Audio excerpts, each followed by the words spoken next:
Good morning, good afternoon, good evening, wherever you're watching me from. Welcome and welcome back to my channel. My name is Political Arena or Kisumu Online Media. Thank you so much. Let me know where you're watching me from and if you are okay, in the comment section. Okay, so today I want us to talk about an icon, okay, in Kenyan politics, a man who has fought for democracy in this country, a man who has his shortcomings and achievements. So the man is Raila Odinga. We want to get to understand who this man is and how he has fought for democracy, and also how the people of Kenya feel that he is a betrayer.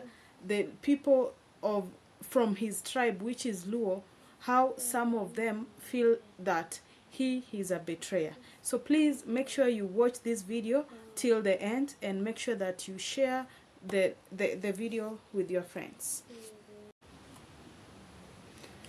Raila Odinga, a man who was born and bred in Siaya County, a man who is believed to have fought for democracy and equity in Kenyan politics. Okay, a man who has ran for the position of the presidency 5 times, losing all of them. But most people say that this man has not been losing the elections.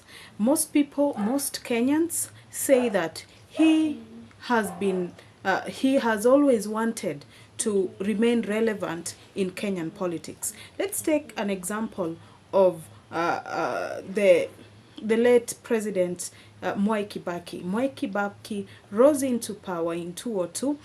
Actually, Raila Odinga said Kibaki Tosha when he got an accident. He would later be elected in 2002 and become the president of the Republic of Kenya. Later on in 2007, elections were held, rigging took place, and it is believed that Raila Odinga won the elections. What happened next? There was a post-election violence that made the International Criminal Court, that is IECC, send a mediator who was Kofi Annan. Later on, there was a grand coalition government which made Raila Odinga the prime minister of the Republic of Kenya, as Mwai Kibaki became the president. Power was shared and they had a good government. Okay, so Mwai Kibaki, after Mwai Kibaki retired on the 9th of April 2013, he became irrelevant. Okay, so this is where my point comes in. Many people have said that Raila has never wanted to be the president of this country, which is Kenya, because he never wanted to become irrelevant in Kenyan politics. Mwai Kibaki would later retire on the 9th of April 2013 after he served for 10 years, that is from 2002 up to the date that he retired. What happened next? First of all, Raila thought that Mwai Kibaki would support him. Remember, in 2002, Raila supported him. Raila said, Kibaki Tosha. Okay? And I want us to get to understand where this enmity came from. Mwai Kibaki came from Kikuyu community, and it is believed that the first president of the Republic of Kenya, who was Jomo Kenyatta, made the people from Kikuyu community take an oath that they would not make anyone, okay, the president of the Republic of Kenya. Remember what happened to Raila's father, who was Jaramogi Oginga Odinga. Jaramogi Oginga helped Jomo Kenyatta to create the position of the imperial president. He would later be the president of the Republic of Kenya. Then in 1969, Jomo Kenyatta sent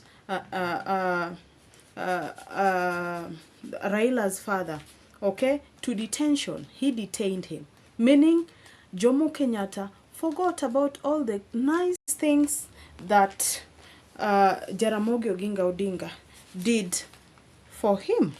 All right. So Raila would later think that because he supported His Excellency, the late Mwai Kibaki in 2002, when he was involved in a very terrific accident, that Mwai Kibaki would support him.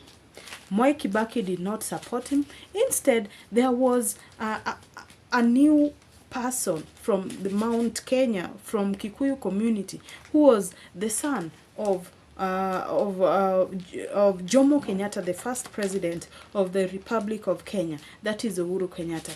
Uhuru Kenyatta came together with His Excellency, the now President of the Republic of Kenya, William Ruto. They would later form a government together, and in 2022, first, let me go back a little bit. In that elections, it was also believed that Raila Amolo Odinga won. Okay? It was believed that Raila Amolo Odinga won, but the elections were rigged because Raila is a Pan-Africanist. The globalist would never want any Pan-Africanist to lead the African countries because, you know, Pan-Africanists unite people together, and that is what the US, the UK, the whatever, the globalists don't want, in order for them to continue taking our natural resources from us. In 2013, elections were held, and Uhuru Kenyatta, the son of Jomo Kenyatta, emerged the winner of the elections. He would later be the president for the next 5 years, taking us to 2017, where another elections were held, and he won again. After that, Raila has known to be leading people in demonstrations, led people to demonstrations, and they came together. Uhuru Kenyatta and Raila Odinga came together to form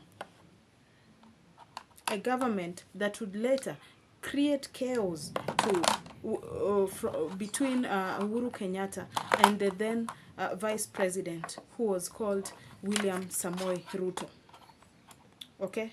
Many people in the political arena or the political space said that Uhuru Kenyatta never wanted Raila Amolo Odinga to be the president of this country. Remember the oath that was taken by his forefather in 1969, not to make the presidency cross River Chania to the east or to the west. How sure are you as a Kenyan that Uhuru Kenyatta would later want Raila Amolo Odinga to be the president? Well, in 2022, another elections were held, Raila being another contestant, Martha Karua being his deputy. On the other hand, there was William Ruto, and his deputy was Rigathi Gachagua. Elections were held, and you know what? William Samoei Kipchirchir Arap Ruto won the elections with all the state machineries. Remember, it was believed that because Raila Amolo Odinga had Uhuru Kenyatta by his side, he was going to win the elections. Remember, he had the state machineries and everything, the NIS, National Intelligence Service, but William Ruto would later win. William Ruto would become the president, and after 1 year, chaos, and you know, Raila believed to be somebody taking people for reforms and picketing. People went on the streets and many people were killed. So many people were killed, properties were destroyed, and after that, they came together. They formed a broad-based government. Now Raila Amolo Odinga is in the government, and I want to tell you that Raila Odinga has always been in all the governments, from Kibaki to Uhuru Kenyatta to William Ruto. Now let's get to the point that I wanted us to discuss. How do you think that Raila has managed to be in all this government? It is believed that Raila has always been a very tactical man. And as I said before, it is believed that Raila has never wanted to be irrelevant. He has never wanted to get out of Kenyan politics. Remember Uhuru Kenyatta, after being the president of the Republic of Kenya, he retired, and he's not that much popular. Kibaki, after his retirement on the 9th of April 2013, he became irrelevant, and people never heard about him so much until his death. And basically the same also was with Moi. Okay, so how, for the first time in history, we saw a deputy president being impeached in the Republic of Kenya. Reason being, there were charges tabled at the Senate that he was tribalic, misappropriation of funds, and among other charges that were put on him. He would later be impeached, and also we had a very bad movement that almost led the country into a state of anarchy. Okay, and it was believed that Rigathi Gachagua, the then deputy president, wanted to overthrow the government. So as you know, William Ruto, the current president, to be a dictator, he did what? He had Rigathi Gachagua impeached. As it stands now, dear Kenyans, Raila is more influential in that Kenya Kwanza government, and also we can see that the current government, the current deputy president, who is Kithure Kindiki, is not that much outspoken as Raila. Today, as I record this video, Raila was in the Senate for CRA, that is Commission of Revenue Allocations. That is something which is important, because that is where revenue is divided among the counties. Okay, so from this discussion, I want you to tell me, to help me, to tell me, let us share our thoughts in the comment section. How do you think that Raila has been able to remain relevant in Kenyan politics for all this while? And do you think that there is a possibility of Raila Amolo Odinga being the running mate of His Excellency William Ruto come 2027? Thank you so much for taking your time to watch this video till the end. I really appreciate. Please, if you're new here, make sure you subscribe and turn on the notification bell so that you don't miss the videos that I will consequently post on this channel. Thank you, and please share the video with your friends. Thank you so much. Bye.